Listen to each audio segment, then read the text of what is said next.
لو تناهيتم إلى سر الحياة وصنعتم كائنا حيا نرى لم نزد إلا يقينا بالإله لم نزد إلا يقينا بالإله.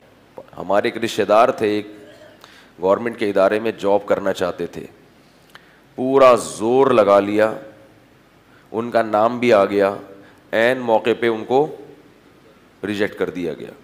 بڑی دعائیں مانگی تھی انہوں نے، بڑی دعائیں مانگی تھی، گورنمنٹ کی بہت اچھی جاب تھی وہ، مگر میں ان کو دیکھ رہا تھا کہ ان کا منہ لٹکا ہوا ہے اور بہت پریشان کہ یار ساری دعائیں کیا ہو گئیں، رد ہو گئیں. اللہ کی قدرت کے اپنا چھوٹا سا کاروبار شروع کیا، اس میں اللہ نے اتنی برکت دی کہ شکر ادا کرتے ہیں کہ مجھے جاب نہیں لگی تھی. تو ایک انداز یہ بھی ہوتا ہے دعا کی، بولو بھائی، قبولیت کا. یہ سب باتیں ان کے لیے ہے جو غیب پر ایمان رکھتے ہیں، اللہ اس کے رسول پر ایمان رکھتے ہیں. یہ بھی دعا کی قبولیت کا ایک انداز ہوتا ہے کہ آپ کو وہ چیز نہیں ملی، اس کا کوئی آلٹرنیٹ مل گیا، متبادل مل گیا جو اس سے بھی اچھا تھا. آپ نے شفا کی دعا مانگی مریض کے لیے، مریض کو شفا نہیں ملی، مر گیا، لیکن اللہ نے اس کے بدلے میں اس کو وہاں اچھا ٹھکانہ دے دیا، ایسا ٹھکانہ کہ وہ کہتا کہ شکر ہے میں مزید زندہ نہیں رہا، زندہ رہتا تو کوئی گناہ نہ کر لیتا میں. تو یہ بھی اللہ نے آلٹرنیٹ دے دیا نا، متبادل. صحابہ کرام جب غزوہ احد میں شہید ہوئے ہیں، بہت زیادہ نقصان ہوا ہے، تو اللہ نے فرمایا کہ اس شکست میں ایک مصلحت یہ بھی تھی وَيَتَّخِذَ مِنْكُمْ شُهَدَاءَ، اللہ تمہیں شہادت کے مرتبے پر فائز کرنا چاہتا تھا، شہادت کی فضیلت دینا چاہتا تھا. یہ بہت بڑی فضیلت ہے اللہ کی نظر میں. تو بعض دفعہ دعا ایسے قبول ہوتی ہے اور بعض مرتبہ دعا ایسے قبول ہوتی ہے کہ جو چیز آپ مانگ رہے ہیں وہ نہیں ملتی، لیکن جو مصیبت آپ پر آنے والی تھی اللہ اس کے بدلے میں اس مصیبت کو آپ سے ٹال دیتے ہیں.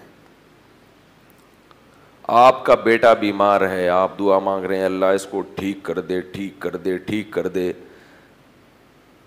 اللہ کے علم میں یہ بات تھی کہ اس کا دوسرا بھی بیمار ہونے والا ہے، اس کو بھی کیا ہونے والی ہے، بیماری.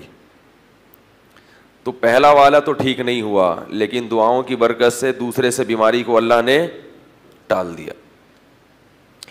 اب ہم چونکہ دیکھ نہیں رہے ہوتے کہ ہم پہ کیا مصیبتیں ٹل رہی ہیں، کون سی پریشانیاں دور ہو رہی ہیں، تو ہم اسی پہ پریشان ہوتے رہتے ہیں، یار میں تو کب سے دعا مانگ رہا ہوں اور انسان ٹھیک ہونے کا نام لے نہیں رہا.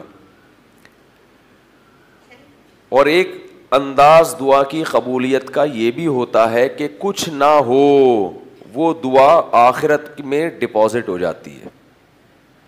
وہ کیا ہو جاتی ہے، اللہ کے بینک میں جمع، اور اس پہ سود لگتا ہے. پھر کیا لگتا ہے، سود بہت بڑھا چڑھا کے، کیونکہ ابھی نہیں دیا نا، اس دعا کا نتیجہ ابھی نہیں ملا، تو بعد میں جب ملتا ہے. تو اللہ کا اصول ہے کہ اللہ کے پاس کوئی بھی چیز جمع کرائیں گے تو جب بعد میں ملے گی نا تو وہ بڑھا کے ملتی ہے، پھر کم قسطوں پہ چیز ہمیشہ مہنگی ہوتی ہے. تو جب بعد میں ملے گی، اللہ کہتے ہیں یا تو کیش لے لو، اور اگر ادھار پہ چاہیے، بعد میں چاہیے، تو پھر زیادہ دوں گا میں. کئی گنا بڑھا کر وہ آخرت میں اس کا اجر ملے گا. اور جب انسان اپنی آنکھوں سے اس دعا کے اثرات کو دیکھے گا تو وہ کہے گا کہ کاش میری کوئی بھی دعا قبول نہ ہوتی. اس لیے میرے بھائی خوش قسمت انسان وہ ہے جو دعاؤں کو فوکس کرے اور اس بحث میں نہ پڑے کہ ہو رہی ہے قبول کے نہیں ہو. یقین کر لے ہو رہی ہے، ہو رہی ہے قبول. اللہ کی حکمت ہے، مصلحت ہے کہ مجھے اس طرح سے دکھا نہیں رہے، اس کی حکمت ہے، ہم نے مانگنا ہے. اور جو لوگ اللہ والے ہوتے ہیں، جن کے دلوں میں اللہ سے محبت، ان کو دعا کے ایک فائدہ تو کیش حاصل ہوتا ہے. دعا میں اور کوئی فائدہ ہو یا نہ ہو، یہ فائدہ ان کو فوراً حاصل ہوتا ہے، وہ ہے دل کی تسلی. اپنی فائل کہاں داخل کر دی ہے، اللہ کی عدالت میں. کیس کی سماعت کیا ہو گئی ہے، شروع ہو گئی. ایپلیکیشن اللہ کی فائل میں، بولو بھائی، اس پہ نمبر لگ گیا ہے, رجسٹریشن اس کی ہو گئی ہے. اب کب نمبر آتا ہے؟ ہمارا جو کام تھا ہم نے وہ کر دیا. ہوا و حرص والا دل بدل دے, میرا غفلت میں ڈوبا دل بدل دے.